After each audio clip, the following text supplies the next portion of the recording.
Hey guys, कैसे हैं आप सभी। This is Srishti Gautam, welcomes you all in my class. आज से हम हिस्ट्री के लेक्चर्स स्टार्ट करते हैं। मैंने सोचा है क्यों ना हम ये लॉकडाउन के पीरियड को प्रॉपर यूटिलाइज करें। तो आज हमारा टॉपिक रहेगा सोर्सेस ऑफ इंडियन हिस्ट्री। तो let's start with this topic. Yes, सबसे पहले आप मुझे ये बताइए कि who is the father of history. Yes, Herodotus is known as the father of history. ठीक है, और हम एक चीज बताइए कि व्हाट इज हिस्ट्री। हिस्ट्री क्या है। History is the study of the past. ये हमें पास्ट की स्टडी कराते हैं। हिस्ट्री हमें बताते हैं कि हम कौन हैं, हम कहाँ से आए हैं, हमारा जो ओरिजिन है इवोल्यूशन का वो कहाँ से हुआ है। तो ये सब चीज़ें हमें कहाँ से पता चलती है, जब हम हिस्ट्री को पढ़ते हैं। ठीक है, तो चलिए स्टार्ट करते हैं। अच्छा, वन मोर थिंग कि इंडिया जो है हमारे वर्ल्ड की सबसे ओल्डेस्ट सिविलाइजेशन है। India is known as one of the oldest civilisation of world and it also has rich cultural heritage. सोने की चिड़िया कहा जाता है हमारी इंडिया को। और भी बहुत सारी इंफॉर्मेशन है, जैसे हमें इंडस वैली सिविलाइजेशन के बारे में पता चलता है, हमें हड़प्पन सिविलाइजेशन के बारे में पता चलता है, ताजमहल, रेड फोर्ट, चार मीनार, इतने सारे मॉन्यूमेंट्स हैं। ये सब हमें कहाँ से पता चला है, जब हमने हिस्ट्री के बारे में खोजबीन करनी स्टार्ट करी है। तो हम देखते हैं sources of Indian history. Sources of Indian history को 2 पार्ट्स में डिवाइड किया गया है। ठीक है,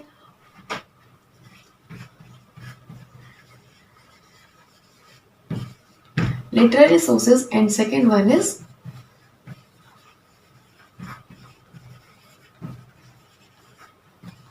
आर्कियोलॉजिकल सोर्सेस। ठीक है, लिटरेरी सोर्सेस क्या होते हैं। लिटरेरी सोर्सेस वो होते हैं जो कि हमें रिटर्न में है, जो हमारे पास्ट में हमें डॉक्यूमेंट्स मिलते हैं, उसको हमने लिटरेरी सोर्सेस में रखा है। जो पास्ट डॉक्यूमेंट्स हैं, लिखे हुए हैं, वो हमने लिटरेरी सोर्सेस में रखा है। और आर्कियोलॉजिकल सोर्सेस क्या है, जो नॉन रिटर्न है। इसमें जैसे हमारा आ जाएगा जो हमारे बिल्डिंग्स हो गई, मॉन्यूमेंट्स हो गए, कॉइन्स हो गए, इंस्क्रिप्शंस हो गए, आर्टिफैक्ट्स हो गए, ज्वेलरीज हो गई, टूल्स वेपन्स हो गए। इन सब पे हमें चीज़ें लिखी हुई, इन सब पे इंस्क्राइब्ड हमें चीज़ें मिलती है। तो ये सब हम आर्कियोलॉजिकल सोर्सेज, इसके बारे में हम डिटेल अभी पढ़ेंगे। ठीक है, फिर जो हिस्टोरियंस हैं उन्होंने लिटरेरी सोर्सेज को भी 2 पार्ट्स में क्लासीफाई किया है। ठीक है, 2 पार्ट्स में कैसे क्लासीफाई किया है, एक हो गया इंडिजिनस अकाउंट्स और एक हो गया फॉरेन अकाउंट्स। ठीक है, अब इंडिजिनस अकाउंट्स का क्या होता है। इंडिजिनस अकाउंट्स वो होता है जो हमारे इंडियन रूलर्स ने इंडिया के बारे में लिखा है, इंडिया में रहकर लिखा है। ओके, फॉरेन अकाउंट्स क्या होते हैं, जो हमारे बहुत सारे फॉरेनर्स आए हैं, उन्होंने इंडिया के ऊपर जो बुक्स लिखी है वो हमने इंडियन अकाउंट्स में क्लासिफाइड किया है। जैसे हमारे यहाँ पे फॉरेनर्स आए थे, ट्रैवलर्स आए थे, मिशनरीज आए थे, ये सब लोग जब आए थे तब इन्होंने हमारे इंडिया को एनालाइज किया था और उसके बारे में कुछ कुछ इन्फॉर्मेशन बुक्स में लिखी थी। उन्होंने अपने व्यूज रखे थे। ठीक है, और ये जो फॉरेन अकाउंट्स में जो फॉरेनर्स ने बुक लिखी है, सबसे बड़ी बात इसकी ये है कि ये जो वहाँ के लोकल रूलर्स है उनसे अनटच्ड है और अनबायस्ड है इनकी किताबें। ओके, तो चलिए हम देखते हैं। हमने इंडिजिनस अकाउंट्स को भी 2 पार्ट्स में बाइफर्कुलेट किया है। First one is religious account and second is secular. Okay,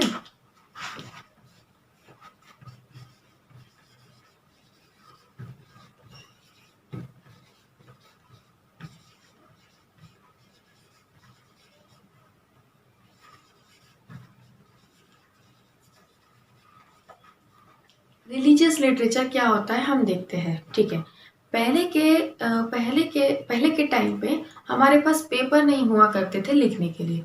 तो हम क्या करते थे, जो हमारी सूखे पत्तों की लीव्स हुआ होती है उस पे लिखा करते, ड्राइड लीव्स पे लिखा करते थे। और लोग क्या करते थे, जो शिप गोट होती है उनकी चमड़ियों के, उनकी स्किन्स पे लिखा करते थे। तो वो जो स्किन होती थी उसको पार्चमेंट कहते हैं, और वो जो हैंड रिटन रिकॉर्ड है उनको कहते हैं मैन्युस्क्रिप्ट। तो रिलीजियस लिटरेचर सबसे फर्स्ट हमें मैन्युस्क्रिप्ट के बारे में इंफॉर्मेशन मिली है, ठीक है। सेकेंड थिंग, हमें ब्राह्मण टेक्स्ट के बारे में पता चला है। अब आप पूछेंगे ब्राह्मण टेक्स्ट क्या होता है? ब्राह्मण टेक्स्ट जो उस टाइम ऋषि मुनि गुरुज लोग जो टेक्स्ट लिखा करते थे उसको हम ब्राह्मण टेक्स्ट कहते हैं, ठीक है। उसके अंदर दो चीजें आती है। सबसे पहला श्रुति और स्मृति, ठीक है। श्रुति और स्मृति। श्रुति क्या होती है? जो उस टाइम गुरु होते थे वो अपने शिष्य को, चेले को जो इंफॉर्मेशन प्रोवाइड करते थे वो ओरली प्रोवाइड करते थे। वो बस कह देते थे और शिष्य उनकी इंफॉर्मेशंस को, उनकी बातों को याद रखा करते थे। तो वो ओरली हुआ करता था, वो लिखते नहीं थे, उसको याद रखते थे और वो पीढ़ी दर पीढ़ी ट्रांसफर होती गई, फ्रॉम जनरेशन टू जनरेशन वो ट्रांसफर होती गई, इसलिए उसको श्रुति बोला जाता है। सुनते थे वो, ठीक है। इसमें हम देख सकते हैं पुराणास देख सकते हैं, उपनिषद देख सकते हैं, अरण्यकास देख सकते हैं, ठीक है। और नेक्स्ट हमारी आती है स्मृति। स्मृति क्या होती है? जो उस टाइम शिष्य याद किया करते थे, लर्न करते थे बाय हार्ट, उसको बोलते हैं स्मृति। इसमें हम देखेंगे कि हमारे 2 एपिक्स आ गए, जैसे रामायण और महाभारत, और इसके अंदर आ गए हमारे पुराणास आ गए, वेद आ गए, तो ये सब आ गए हमारे स्मृति में, ठीक है। नेक्स्ट थिंग, हम रिलीजियस लिटरेचर में और क्या देखते हैं? हम देखते हैं 4 वेद के बारे में हमें पता चला है। 4 वेद आपको पता है, ऋग्वेद, सामवेद, यजुर्वेद और अथर्ववेद। इनके बारे में इंफॉर्मेशन मिली है। और हमें 2 टेक्स्ट के बारे में मिली है इंफॉर्मेशन। एक हो गया हमारा बुद्ध टेक्स्ट और एक हो गया हमारा जैन टेक्स्ट। बुद्ध टेक्स्ट के जो बुद्ध टेक्स्ट है वो हमारी पाली लैंग्वेज में लिखी गई है और वो हमें गौतम बुद्ध के बारे में इंफॉर्मेशन प्रोवाइड कराती है। और उस टाइम में मौर्य साम्राज्य कितना आगे था, मतलब मौर्य साम्राज्य की इंफॉर्मेशन देती है। नेक्स्ट हमारा हो गया जैन टेक्स्ट। जो जैन टेक्स्ट है वो प्राकृत लैंग्वेज में लिखा है और वो हमें महावीर स्वामी के बारे में इंफॉर्मेशन देते हैं, ठीक है। तो ये तो हो गई हमारी रिलीजियस लिटरेचर की बात। नेक्स्ट हम आते हैं सेक्युलर लिटरेचर। अब सेक्युलर लिटरेचर क्या होता है? सेक्युलर लिटरेचर वो होते हैं जो नॉन रिलीजियस होते हैं, ठीक है, धर्म निष्पेक्ष होते हैं, तो उनको हम सेक्युलर लिटरेचर में रखे हैं।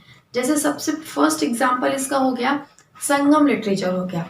संगम लिटरेचर जो है वो हमें सोशियो इकोनॉमिक और पॉलिटिकल लाइफ ऑफ तमिल्स के बारे में बताता है, ओके। तमिल्स के बारे में हमें कौन बताता है? संगम लिटरेचर।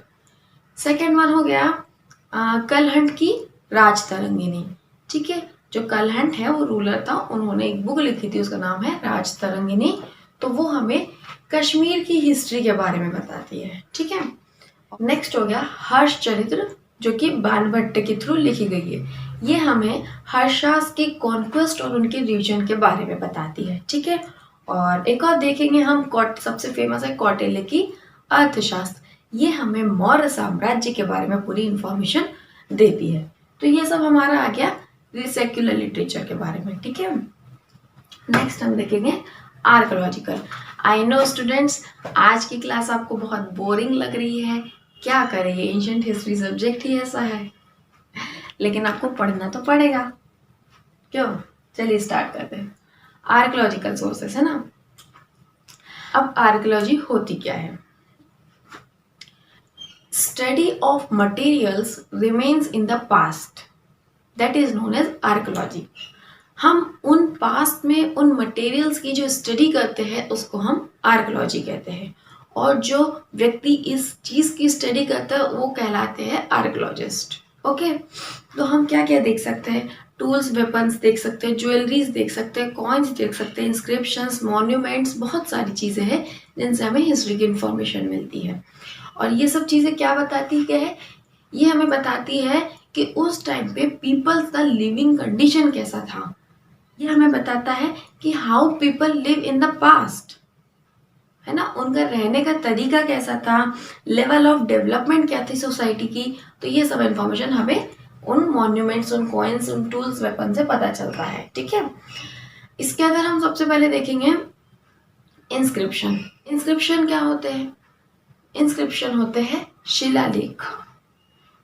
द थिंग्स और the words that is inscribed, जो इंस्क्राइब्ड होते हैं किस पे? पिलर्स पे, पत्थर्स पे, इन सब पे जो लिखे हुए होते हैं। आज भी हम जाके देखेंगे जो पुराने मॉन्यूमेंट्स होते हैं उसमें कहीं ना कहीं डेट लिखी होती है, कुछ कुछ ऐसी लैंग्वेज लिखी होती है जो हमें समझ नहीं आती है। तो ये सब क्या कहलाते हैं? पिलर्स पे हो गया, स्टोन्स पे हो गया, और बाकी सब दीवारों पे हो गया। ठीक है, तो जो इंस्क्रिप्शंस की पढ़ाई करते हैं उनको कहा जाता है, उस चीज को कहा जाता है एपिग्राफी। ये बहुत इंपॉर्टेंट चीज है, मैं फिर से रिपीट करती हूँ। The study of inscription is known as epigraphy. Okay, सबसे बेस्ट एग्जांपल हम देख सकते हैं अशोकास का, अशोक के जो पिलर है उनका इंस्क्रिप्शन।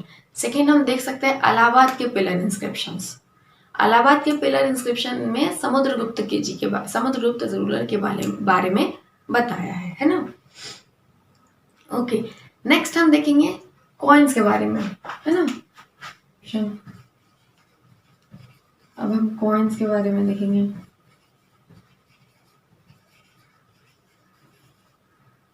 अब हम कॉइन्स के बारे में देखेंगे। ठीक है, कॉइन्स क्या होते हैं? कॉइन्स भी बहुत ही इंपॉर्टेंट है जो हमें पास्ट की इंफॉर्मेशन देते हैं। क्यों? क्योंकि डिफरेंट डिफरेंट किंग्स ने अपने अपने रीजन, अपने अपने कार्यकाल के हिसाब से अलग अलग टाइप के कॉइन्स चलाए थे, और उन कॉइन्स पे उन राजाओं के नाम भी लिखे हुआ करते थे। उनका नाम लिखा हुआ करते थे, उनके डिफरेंट टाइप्स ऑफ कॉइन्स थे। एग्जाम्पल हो गया सिल्वर के, गोल्ड के, तांबे के, पीतल के, अलग अलग कॉइन थे। और एक चीज और, कॉइन की स्टडी को हम क्या कहते हैं? न्यूमिस्मेटिक। फिर से रिपीट कर रही हूं, कॉइन की स्टडी को हम न्यूमिस्मेटिक्स बोलते हैं। इंस्क्रिप्शंस की स्टडी को हम एपिग्राफी कहते हैं, और कॉइन्स की स्टडी को हम न्यूमिस्मेटिक कहते हैं। ओके,